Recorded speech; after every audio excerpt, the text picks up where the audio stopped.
In an instant on June 16th of 2023, 5 lives were lost and many more were changed forever when Derek Thompson barreled through a red light in an Escalade at the intersection of East Lake Street and 2nd Avenue, violently crashing into a Honda Civic that was in the intersection because it had the green light.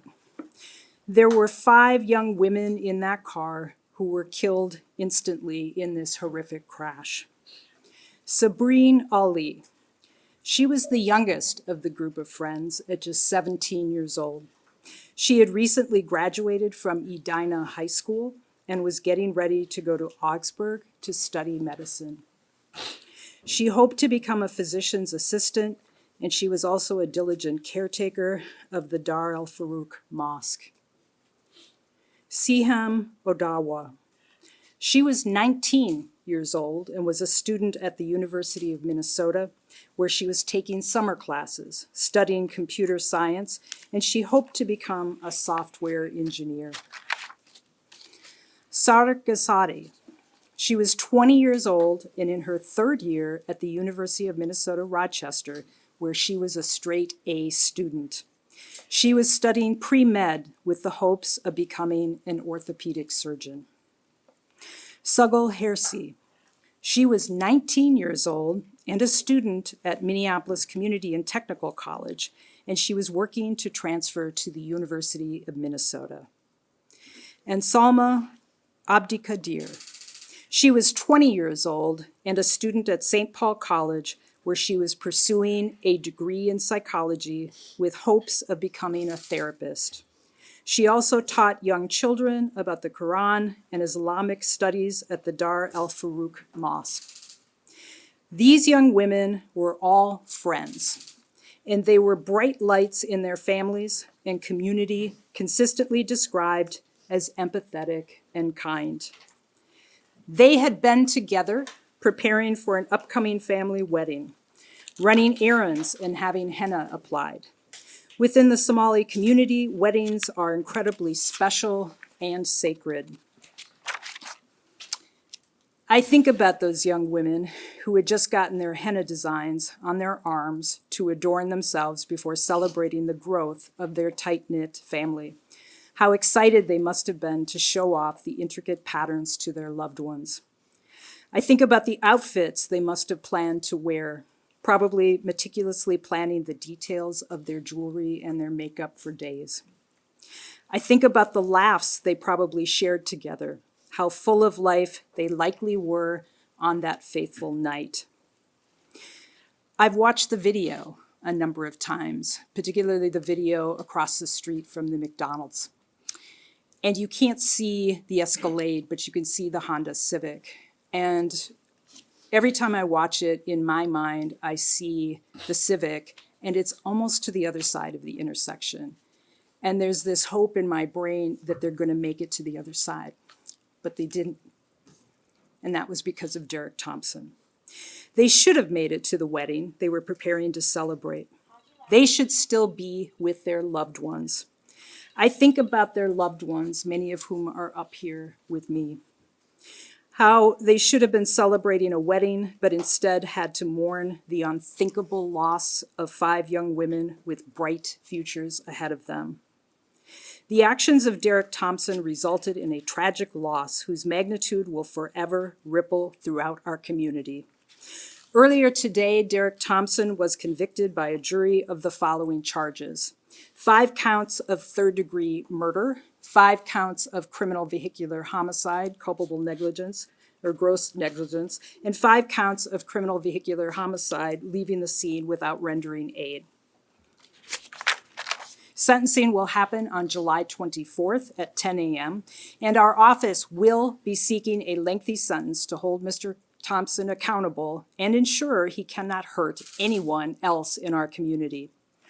I want to take a moment to thank and recognize our team who worked tirelessly on this case. From our Victim Witness Services Division, Farhia Mohammed, Hoden S. Abdi, Tracy Becker, Travis Sigafus, Alam Erbab, Kiona Brooks. our lawyers and legal support staff, Dominic Matthews, who is now a judge, Kimberly Flores, James Hanneman, Paige Starkey, and Joe Paquette. Mr. Thompson repeatedly engaged in extraordinarily dangerous criminal driving conduct related to apparent large-scale drug dealing. In fact, just 6 months before this crash, Mr. Thompson was released from a California prison for fleeing police, speeding off the highway and onto city streets where he struck and severely injured a woman. Instead of learning from that tragedy and the trail of devastation that he has left in his wake, Mr. Thompson chose to drive at speeds upward of 100 miles per hour with a Glock handgun and a large amount of drugs in his vehicle. He chose to speed off the highway and blow through a red light with devastating consequences for those in his path. And he then chose to run from the scene without checking on any of the people he left behind. I've said this before and I'll say again, these were choices. There is no excuse for this type of speeding and driving without any care for the lives of others on the road. This was a heartbreaking tragedy that took the lives of 5 young women who had their whole lives ahead of them. In an instant, they were ripped from their loved ones because of Mr. Thompson's reckless and dangerous choices. His choices that day scarred many lives and affected an entire community. Mr. Thompson is being held accountable, and we will do everything we can to ensure that he can never do this again. But this is the second time in a month I've stood before you to talk about a horrific tragedy stemming from dangerous driving that was entirely preventable. And so again, I ask you not to put your own life at risk when you're in a car, and do not put others' lives at risk. Make safe driving choices and take care of your neighbors and your community. Thank you. Oh, here he is. Jeff Storms will speak on behalf of the family.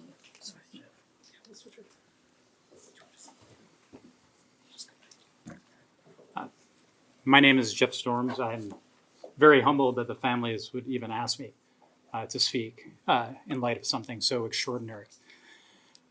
So first, the families would like to thank the many people who helped procure justice here, be it the investigators, the prosecutors, and the jurors, and the judge for administering a very fair trial. The charges that were brought were warranted and were brave. There are many prosecutors that would not be brave enough to pursue murder charges in a case like this. But this case warranted a murder charge as exhibited by the fact that there were extraordinary pieces of evidence that the jury didn't even get to hear, but they still said that this man murdered these young girls. Now, judges show mercy often. And for anyone who ever has a loved one in front of a judge, we should pray for mercy and fairness. However, Mr. Thompson has now forced these families to go through not one, but 2 trials after having been convicted once on really the same defense. He then stood in front of a new set of jurors and forced these families to watch even more painful evidence of their loved ones. Sometimes there is time for mercy, and other times there needs to be full accountability and full justice. And the families pray that Mr. Thompson will ultimately get every single day he could possibly get. If he could get more than what's allowed under the law, they would ask for it. And believe me, they have. But not only are we talking about someone who put families through these 2 horrible trials, someone who blamed his own brother. That's not accountability. There's been no acceptance by Mr. Thompson. and no evidence that he is safe to be on our streets. And as a result, the families again pray that he gets every day he can possibly get. Thank you. Thank you. Thank you.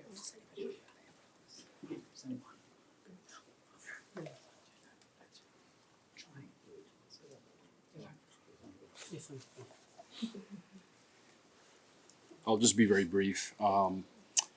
I think the sentiment is that, as you see behind you, probably behind this camera, this case impacted our entire community and the entire Minnesota community. Those 5 beautiful souls from the verdict that we heard today, we know that it will not bring them back, but it helps to begin the process of healing.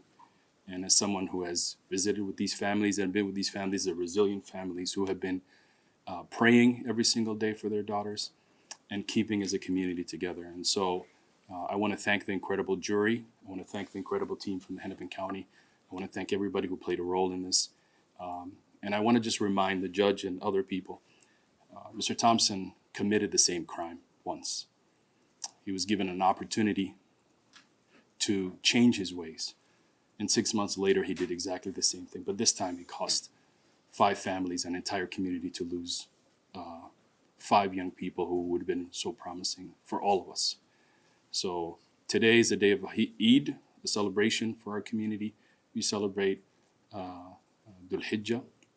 And for us to even be in this court and to even do that has been difficult. But as you can see, the family, this case meant a lot to us, and we could not properly celebrate until we heard what we heard today was guilty verdict. So I want to thank again everybody who's played a role, and I want to thank the families who have been steadfast in this process and everyone involved. Thank you. Hi, my name's Faduma. I'm a mother of Sarah Kesade. All our mothers, 5 of us, and 5 fathers, we feel relief right now. We are, we feel like it's off our shoulder, heaviness. Last night we couldn't sleep. We didn't have like heart panic, but right now we feel so much. But we're waiting for justice for many, many years that he won't be out. Still, he can call his mom and his dad from the jail and tell them he loves them. But our daughters, they were never gonna call us. They will never say, I love you. We're never gonna see them. They're laughing. We're never gonna see them. They're wedding. We're never gonna see them. Our grandchildren. I thank for the state of Minnesota that I grew up. And I thank for justice. I thank for all the sheriffs, all the police, all of us, how we are team and love for all the community of Minnesota. Be stood up for us. I really thank all of you, all our lawyers, all everybody. Thank you so much. Ma'am, real quickly, is your last name the same? Is it? Faduma or Same Tingle. Okay, can you spell that just so we don't get it wrong, please? I'm sorry. F like Frank, L like Apple, D like David, U like UK, M like Mary, O like OK. WARSAME. Thank you. Thank you.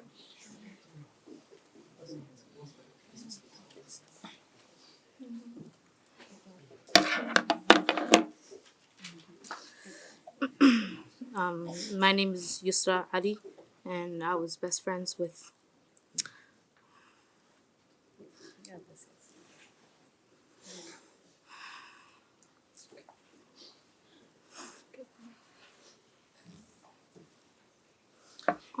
most of the girls.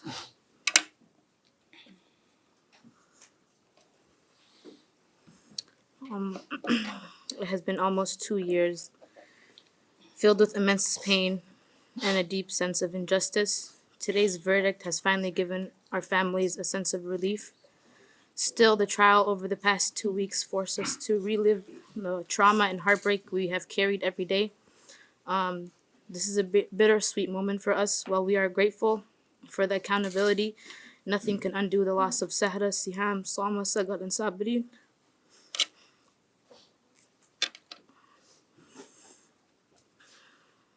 Their absence has changed the course of all of our lives. Homes are forever broken and our families are forever in pain. We believe justice will not be fully complete without the maximum sentence. Anything less would fail to reflect the magnitude of what was taken from us. As we move forward, we are committed to honoring Sahra, Siham, Salma, Sagal, and Sabrin's memories, not only by seeking justice, but by carrying their light and love with us every single day. Thank you.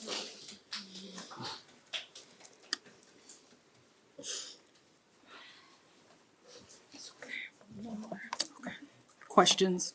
Mary, could you talk about the significance of the third-degree murder charges and what type of sentence is applicable here versus the lesser charges of vehicular homicide that you originally brought?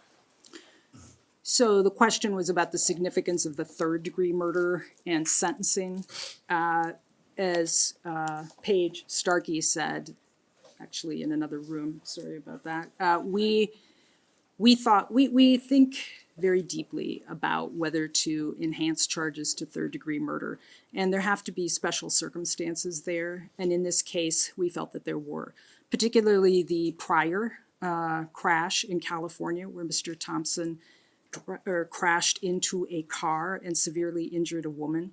The speed at which he was going, the fact that he had drugs and gun, all of those factors led to us deciding to amend the charge to be third-degree murder.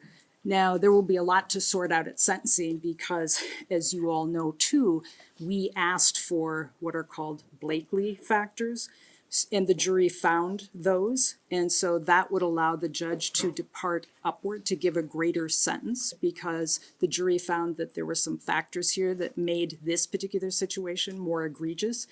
There are also 5 different victims, and so the judge could sentence consecutively as opposed to concurrently. So the fact that we went from criminal vehicular homicide to third-degree murder, and in fact 5 of those, enhances the sentence greatly. Do you know what would the high end of the guideline be? Can you give us, we're just kind of looking for a ballpark, like, is he gonna get 40 years in prison, 50, 60, like? It's going to depend. So we'll be getting a criminal guidelines worksheet that will lay out all the options, but ultimately it's going to be up to the judge. She could decide all of these would be consecutive. She could decide some of them will be consecutive. She could decide that we get aggravating factors. We just don't know right now. Ms. Stuckey? Yeah. Can you talk about building this case? I thought at your close it was this very systemic, or systemic's not a word, it was just a very thoughtfully laid out vision that you had. What was the effort that went into creating that to sort of build this case to where you can get a jury to get this kind of verdict? Thank you. The question was about sort of the process of building this case. I think the most central thing I can say about that is that I had 2 co-counsel who there aren't words for how much of this burden they shared. And to be totally honest and practical with you, we sat down the night before I gave the closing for a couple of hours and we just kicked around everything that we thought we wanted to say. Kind of talked about the categories that we wanted to hit and how to organize those thoughts. Ultimately, in a case this long, you end up putting evidence in, you never end up putting evidence in chronologically. And so I knew I wanted to go through chronologically to just give everybody kind of a timeline. Yeah, the way we put this together was the 3 of us and also an incredible team here at the county attorney's office and with these families, organizing our evidence and putting forward the strongest case that we possibly could. So a juror did share upstairs with reporters that he felt like the DeMarco testimony was important for them. Yeah. Because they needed to get past the idea that he could be the driver. Can you share some of how that came together where he was a surprise witness to us anyway? Yeah, I think Jeff asked me about this the other day, and I wasn't ready to answer it. So, as I think many of you have reported on, the alternative perpetrator notice, which is the legal term for a defendant who wants to blame another guy, that notice was made and filed the day of trial, which in our view was quite late, and we had prepared the case in a particular way until that was done, and then we had to shift and adjust on the fly, make many game time decisions as we went. Our staff and people behind the scenes got subpoenas out to people that we knew we now needed to testify, and DeMarco being one of them. So he's been on the radar of the case, but prior to the filing of the notice that he was going to be the person that they tried to identify as the alternative perpetrator, he wasn't as central. And so it was a lot of last minute working and shifting and adjusting to that in the background of trying to present, 10, 12 witnesses a day and 200 exhibits. So I do want to give a shout out to the team here, because when you asked me about the third degree murder, we anticipated that we would be able to present evidence about that prior case from California. The judge kept that out. That was her prerogative, but that's part of the difficulty of trying a case. You think you're going to have some evidence, or you don't think something's going to come up.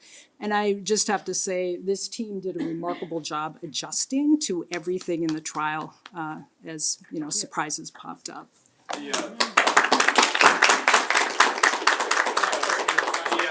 family mentioned how they couldn't sleep last night as the jury decided they needed another day to deliberate. Was there any nerves or doubt that they needed more time to make this decision? I could speak for myself. I didn't try this case, and I was kind of nervous, even though I've been around, this my entire career, and I kind of suspected the jury was struggling with the third degree murder because that instruction is very difficult to decipher.